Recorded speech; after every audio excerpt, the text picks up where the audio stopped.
We are live. What's up? Oh my gosh. That. Whoa. What is going on with this, man? This is why Streamlabs doesn't work. Like, I could see the delay. But you know what? We're not going to worry about it. We're just going to keep going. Because we got important things to do.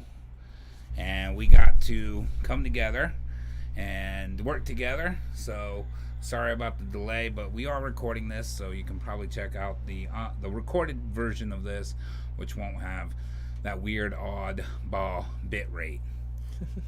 Yeah, that bit rate is a little off. Move. Yeah, no, it's definitely off.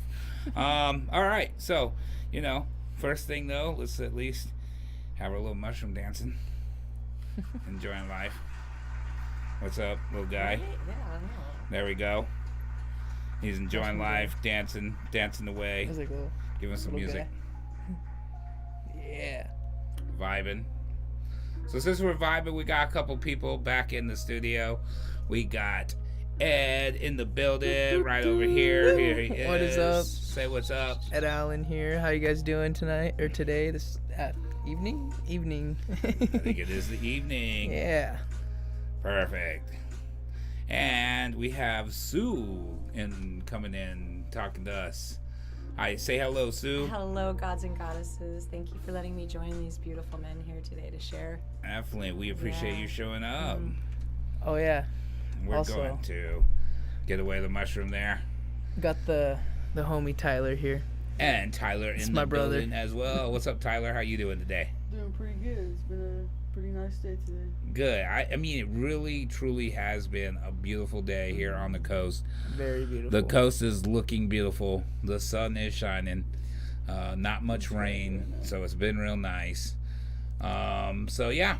I want to start off by saying, we got some pretty big news. If you follow my Facebook feed, you see I've been posting some of many of the wonderful reviews we've been getting for our Oregon business. We have something coming up very soon, though. We're going to be making some announcements and doing something very soon that we want everybody to be a part of.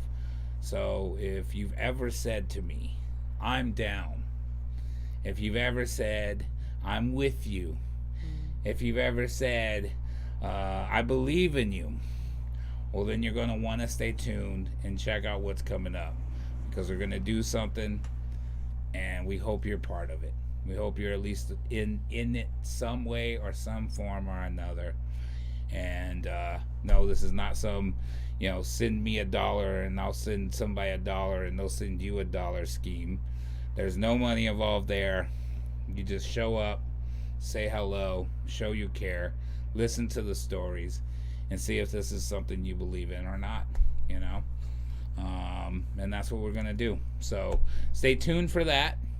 We're not going to make that announcement during this show, but we do have so much amazing energy here right now that we've been talking with.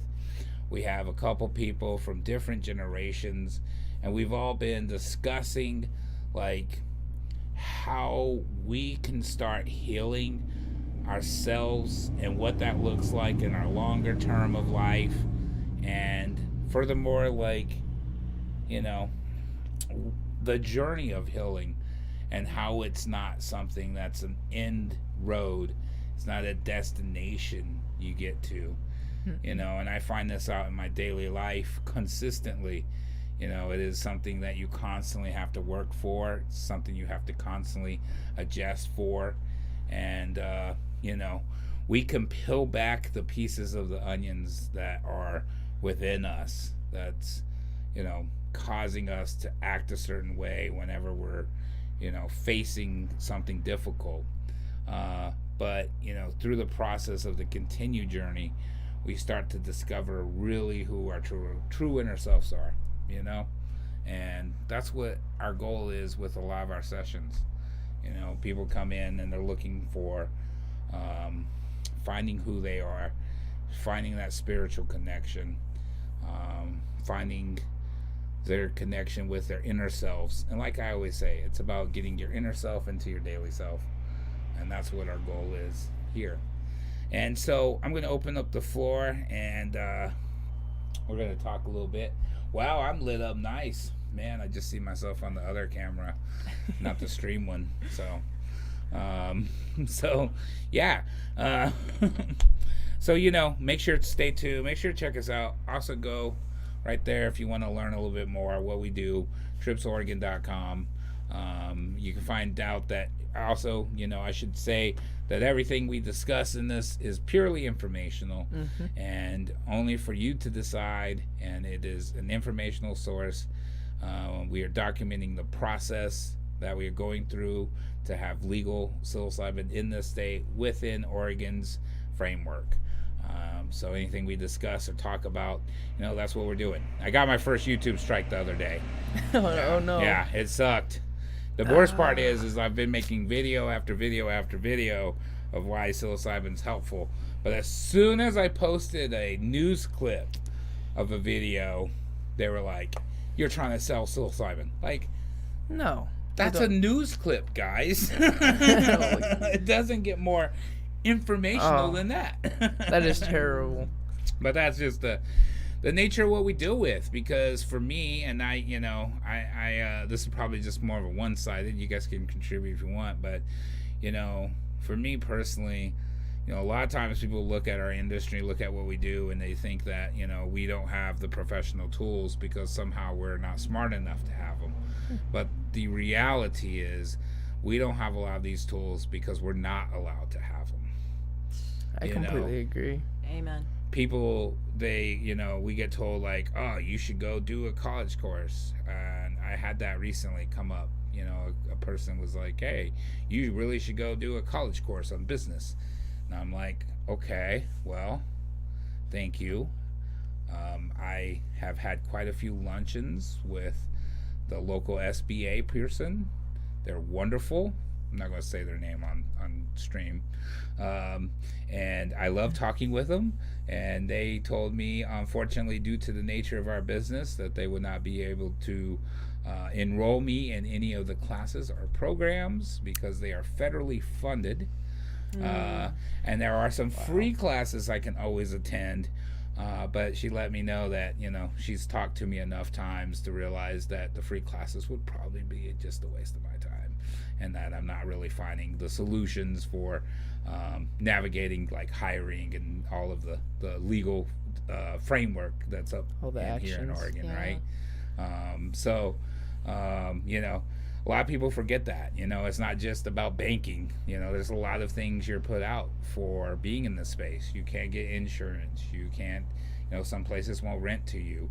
I've been trying to get a job, and I had the job in the bag. Lady was going to give me she was excited to get me on, but as soon as they see my resume, we don't know, I don't know, it might be, you might have had too much, not enough retail experience, so we don't know. And I'm like, not enough retail experience, man.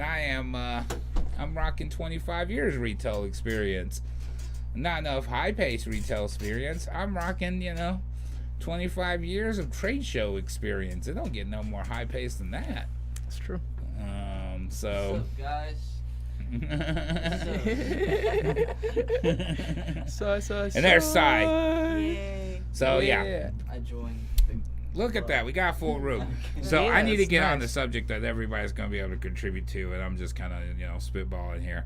But, when it comes to this healing framework, right, a lot of people look at this healing framework, and they see what we're doing with psychedelics. They're seeing what's being done with cannabis.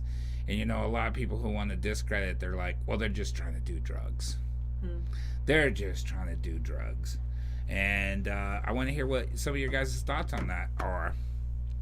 Any of y'all? I got a lot to say about that as Auntie Sue, but I'd love to hear the younger generation. I am the new kid on the block. I'm the new kid in town, and I'm the oldest old school here. And I come from a very, very, very different background. I come from the old school world of a Navy captain father, a completely charmed childhood of siblings and friends and parents that moved around and took care of each other. I learned about the true nature of tribal mentality living in the world of the Navy world during Vietnam. But what happened to me is life happened. And when I was out having the time of my life, it stopped me in my tracks because I went through trauma. And my journey into the psychedelic world was actually to deal with trauma and getting into the psyche, because it's the only place that you can deal with getting rid of the actual traumas in your system, is getting into the getting into the subconscious level. And what I love is coming together in unison with these beautiful people and this beautiful man, because he's got the experience with the mushrooms, but I have the certifications on everything else to get you into the psyche to help heal this trauma on this basis. And one of them has been in cannabis, and I can talk about that very freely because, like Willie T, I came from a place where it's the only medication I used in the last 10 years, not so much as a aspirin or a mood enhancer. And what we've been doing in the psychedelic realm is what they call the really simple work, but it's not easy. Yeah. Yeah, it's really not easy. I think that's the thing too, a lot of people think like, hey, I'm going to come take this mushroom and all my problems are going to be solved, right? Yeah, no. Like, no. No. That's not how this works. No. At best, on your best day, if this works like it should, you should see something that's affected your life, something you're unaware of, something that you don't know has affected you for so long. I was muted on myself. I mute myself here. I was good talking. Here I had myself muted. All right. But, what I was saying too is I keep myself up and down. The reason why is because I breathe. So I won't be over here while Sue is sitting here talking so elegantly and softly. And you guys are just sitting here hearing me going. Okay. But I'm a breath facilitator, so I want to tell you, I want to hear it louder, and I want to hear it more like Darth Vader, because that gets into the subconscious, right? I'm the anti-Sue that I'm going to come in here, and I'm going to show you how to get into your subconscious without having to do the medication. And that's the thing, is we want to work in tandem. We want to offer everything. We want to spitball and brainstorm the rest of the world to say, here's the deal. We all have programming, and we all went through trauma, and now we need to redefine our program and stop acting like high schoolers. Mm-hmm. Yeah. I got 70-year-old neighbors acting like 7-year-olds because we've all gone through trauma, and we're all angry, and it doesn't have anything to do with being angry at each other. It's because we're angry at life right now. Mm-hmm. We're going through grief, and anger is a natural part of it. How happy are we about anything that's going on outside of the things we can control? Nobody can say that they're happy about what's going on in politics, food, all these things. And Auntie Sue says, it's time to start having the conversations. I've had the most insanely amazing conversations with a 4-year-old today, a 23-year-old, a 46-year-old, and I'm just hanging out with people, and we're all on the same page. And that's what needs to happen, is we need to come back as a tribe and say, hey, this is your jam, this is your jam, this is your jam. Let's support each other so we can tell the powers that be, this isn't okay. You know it's wrong. We know it's wrong. Stop being the teenager. Stop going, la, la, la, la, I can't hear you. I can't hear you. I'm right, I'm right, I'm right.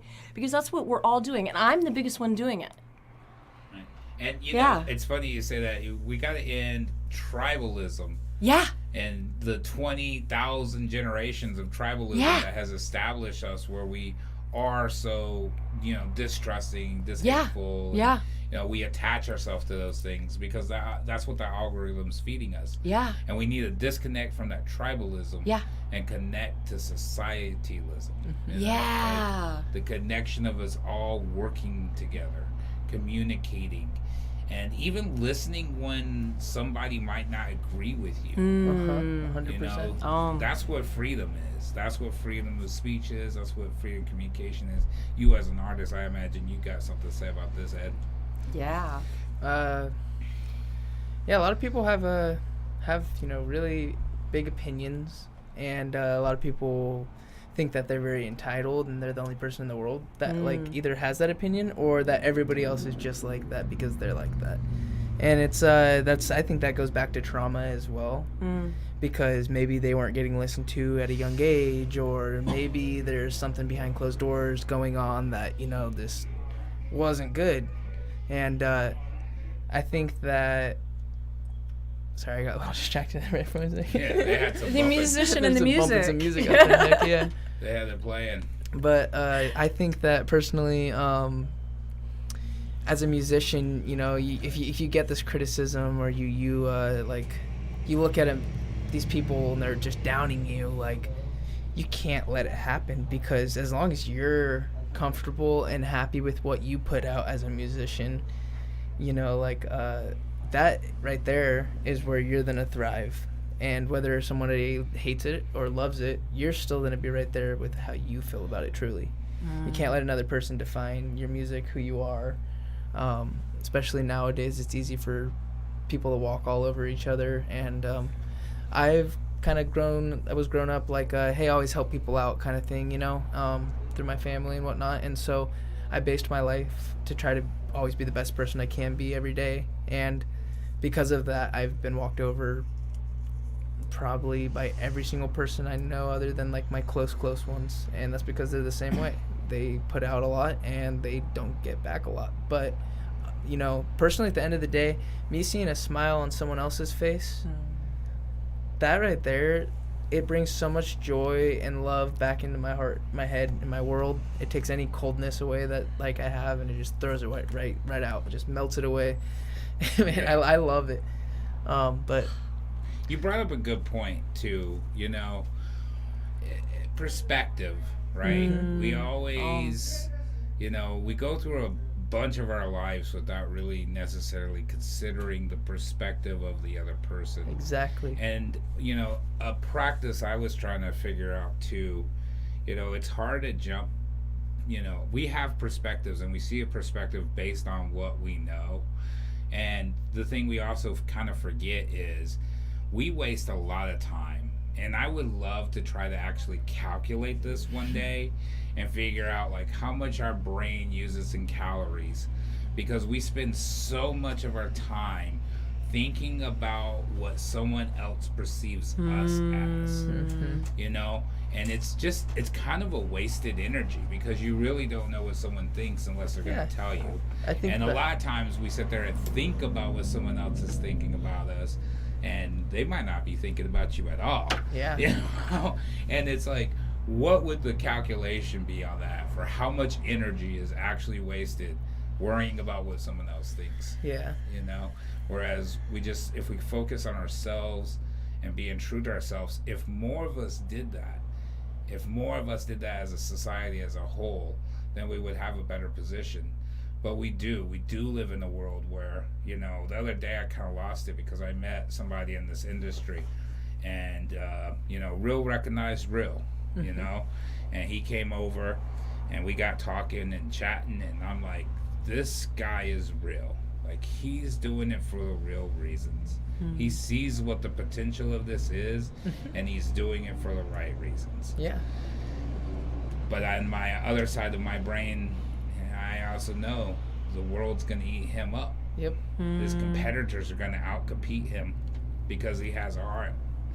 And it's finding that balance between that ego and that empathy that we have to maintain until we get to a point where enough of us are working together and talking and listening to one another, that we have those opportunities to open up conversations that weren't being had, opening up ideas of problems that could be resolved, or furthermore, a lot of the problems that we think are problems are really not problems at all. No. Right. And that's a huge thing nowadays, is people taking their problems and issues, and instead of stopping and really just thinking for a minute, like, hey, what can I do to solve this issue?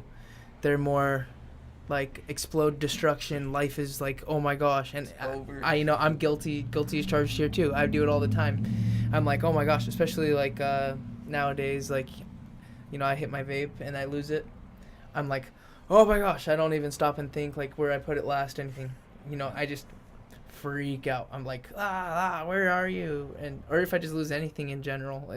But I've come to realize over the last year or two that like you really have to stop and think before you make any action. Doesn't matter what it is. Slow down. I have ADHD. From up the the butt. mouths of babes, yay! I'm so happy to hear you say this. Yeah, and I have ADHD really bad too. You don't, though. And but like, the reason I doesn't really seem like I do all the time is because I've learned how to control it myself and work with myself in a certain way to where it works for me and other people instead of taking the medication route, which I personally am against myself. Let me just ask you a good question. So let's look at this lens and let's look at perspective. And what is ADHD? Attention deficit disorder. Yeah. It is literally the inability to focus. Mm-hmm. Okay? Everybody in our Western society, I would say 99% of us have ADHD at some point or another, and here's why. My first programming message was, think fast as a ball is being thrown at my face. Think fast as a ball is being thrown at my face.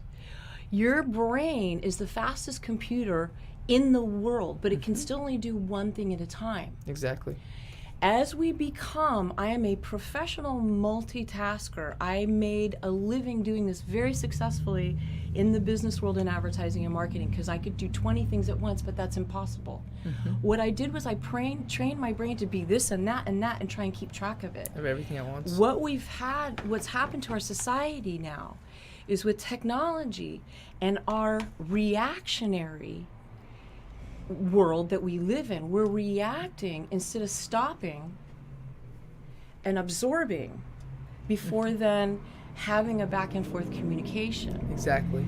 And so with what's happened to our brains, all of us included, and I had a student say to me, your ADHD is showing. I turned around and laughed in her face and said, I don't have ADHD. I'm having a hard time focusing right now. That's all it is. Yeah. And when we continue it longer, then we put these labels on it, and then we think we have an issue, and it's all in our head. It becomes an issue in your head. And Yeah. the solution is exactly what you said: is take a breath and slow down. Yeah, So, but they have to put a label on it because And- if they Shout put out a for that label one. on it, they could diagnose it. If they could So you get the diagnose shout out it, for that one. well, then they could Right. get pharmaceuticals to take a pay breath for and it, slow and down. then you Exactly. pay your taxes on it, and then And that I've whole worked in the system pharmaceutical doesn't work. world, and I've seen the incestuousness of this world and the business world because it's all payoffs. I came from an era of advertising and marketing that your records were played by how much you took somebody out to lunch and how much coke and how much weed you were going to give them at the party. That was the culture of the 80s that shifted when I was there and we went into a recession. And I tell people I've been recessionized, I've been downsized, I've been upsized. And it doesn't matter. It's the resilience gene. About fighting these labels, because if you look at history and Carl Jung back in these days, the book of psychology was this big. The book of psychology now has 1,300 labels. I literally was labeled after one incident where I went crazy for a few hours, and I earned it. I went absolutely batshit crazy. I was off my rocker. I was incarcerated. I don't want to make light of this at all. I did not handle things, but the most interesting part about that, I just lost track a little bit because, when we talk about these things, sometimes we can rebring trauma. So maybe I need to just leave that there because I might have got off track, right? I had a good point, and if it's worth remembering to tell you, I'll remember it. The getting labeled. The getting labeled. Yeah, and so I went in, and here's what happened. I spent 4 days getting assessed before they could find me a bed because the beds were saying, based on what you're telling us, she doesn't need to be in here.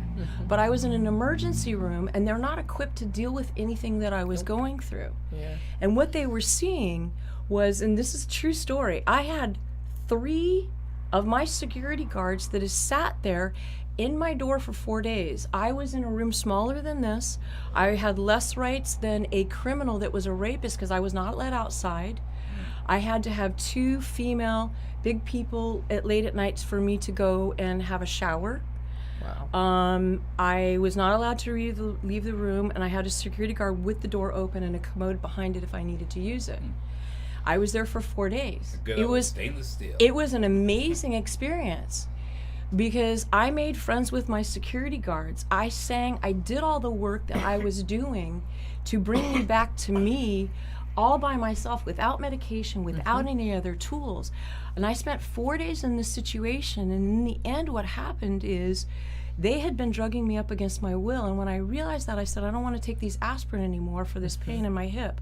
I want you to actually take a picture of it, because I jumped off my RV and I could actually have an injury, but you've doped me up now, Yeah, now and you I don't can't know tell. what's going on, and I Yeah. can't tell. So as soon as I went Big off them, pharmas. what happened is they couldn't just depend that I was there, and the nurse basically said to me, on day 4, I was doing exactly what I did before this. I was breathing. I was pumping oxygen into my brain. The nurse came in and said, we're gonna have to drug you against, and I said, I don't understand why, what am I doing? I've been here for 4 days and I haven't exhibited no behavior except for accountability for what I've done. And he said, you're aggressive breathing. And I said, how can I avoid being drugged, right? Aggressive breathing. And I was told, if you lay down on that bed and don't make a sound or make a movement for an hour, then you're safe. I said, okay, I can do that. I immediately did exactly what I was told to do. Meanwhile, the security guards changed hand, and I had the head charge nurse tell me that if you weren't crazy when you came in here, this place will make you crazy. At the end of the day, I had become animated, and I was talking to the nurse and I was talking to other people again, and the nurse came in with 4 big gentlemen total, walked into the room and said, that's it, we're drugging you. And I said, Sheesh. I have no idea why you're doing this.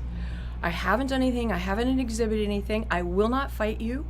I will not say no. I will peacefully let you do whatever you have, because I have no rights. I signed away my rights when I went crazy. It was 2 days. Now you guys have me for 10 days. And I said, I will not fight you, but I will ask anybody in this establishment if they will stand in silence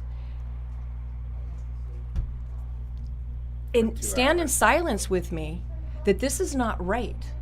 Anybody that is willing to uphold the Hippocratic oath to do no wrong, I should not be being drugged up.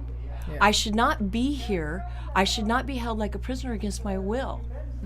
I was held down to the point that I had bruises, as the 3 security guards that had been watching me for 4 days, the head security guard, Steve, I love you, Angel, the new security guard, and the woman, I can't remember you right now, they stood in front of me as I was physically held down and poked in both arms, tears in all of our eyes. So much love for these people standing there. And here's the deal. The people that held me down, and the nurse and the psychologists for 4 days that spent 10 minutes with me, the social worker that spent 10 minutes with me in a day to analyze me, I'd never had a patient's advocate. I don't blame any of them. I do not blame any of them. They were all overworked. They were being able to do something beyond what they were trained to do, and that is deal with something of what they're thinking is a mental issue. And I will absolutely disagree with anybody. There's no such thing as a mental issue that does not have an emotional component that is causing your physical pain and your mental pain, period. Well, I could think, just too, it's, we laugh at videos all day. Yeah. Right? We laugh at videos all day Yeah. of... Right? Right? And let's just open our hearts. Beating up young kids because they give them... No, I'm just kidding. Right? No, I'm just kidding. Right? No, I didn't do that. But, we spend a lot of our time all day, looking at some of these things and realizing, like, these labels are things we attach to. They're the things we tell ourselves.